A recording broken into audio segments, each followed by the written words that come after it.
বিগত কিছুদিন ধরে সোশ্যাল মিডিয়ার মধ্যে ঘাটাঘাটি করলেই দেখতেছি বাংলাদেশে যে টেসলা আছে মানে ব্যাটারি চালিত রিক্সা, ওই ব্যাটারি চালিত রিক্সার জন্য অনেকের শরীরের মধ্যে বিভিন্ন ধরনের চুলকানি হয়ে গেছে। যেই চুলকানি বাংলাদেশের সবচেয়ে বড় ওষুধ কোম্পানির ওষুধ ধারও ওই চুলকানো সারানো কোনোভাবেই সম্ভব না। তো আমার কথা হইতেছে তাদের এত চুলকানি কেন?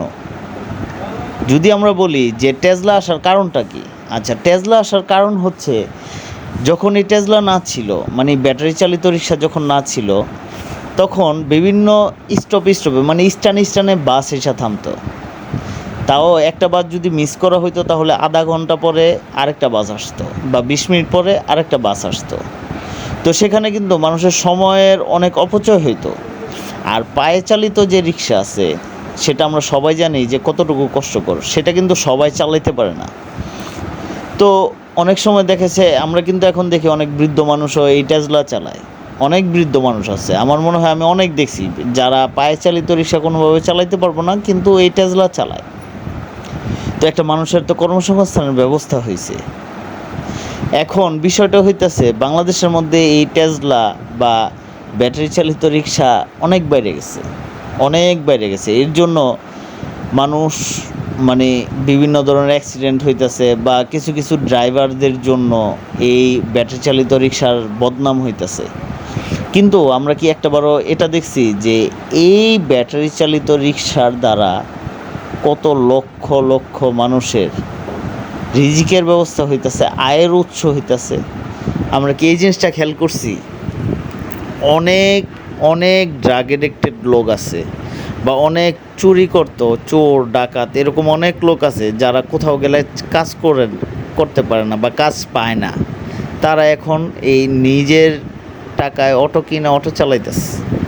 তো এটা যদি বন্ধ করে দেওয়া হয় বা দেশের থেকে যদি এটা যদি সরায় দেওয়া হয়, একটাবার চিন্তা করেন তো এইসব মানুষ কি কর্মসংস্থানের ব্যবস্থা হইব বা দেশের সরকার কি কর্মসংস্থানের ব্যবস্থা করছে তাদের জন্য?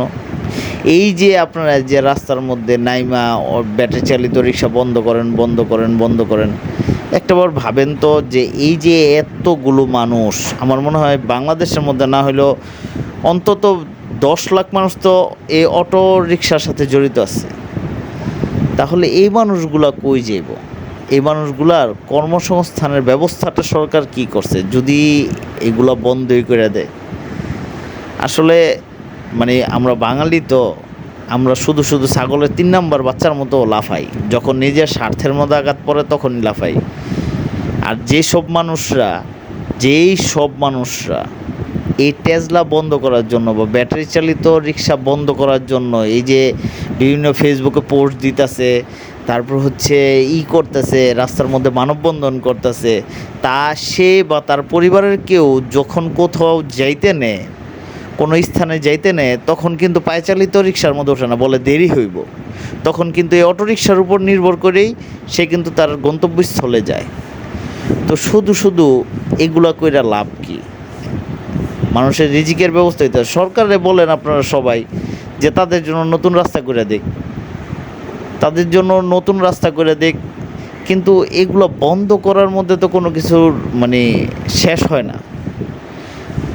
বন্ধ করলেই যে সব কিছু সমাধান তো বন্ধ করার মাধ্যমে না, সমাধানটা দেখতে হবে এখানে মানুষের উপার্জনের ব্যবস্থা হইতেছে, এটারে ভিন্ন কোনো সমাধান খুঁজতে হবে। এইভাবে কি বলবো, বলার কিছু নাই। কারণ কিছুদিন আগে দেখলাম যে এই রিক্সা চালিত ব্যাটারি চালিত রিক্সাওয়ালারা এক বাইকাররা পিটাইতেছে, তারপর আবার দেখলাম যে বাইকাররা আবার রিক্সাওয়ালাকে পিটাইতেছে। তো মানে বাইক যারা কিনে বা বাইক যারা চালায় তাদের মধ্যে আর এই রিক্সাওয়ালাদের মধ্যে কি ডিফারেন্স রইল আমি সেটাই বুঝলাম না। আসলে মানুষের জ্ঞানের 5ই আগস্টের পরে মানুষের জ্ঞানের অনেক লোপ পাইছে, এটাই সত্য কথা।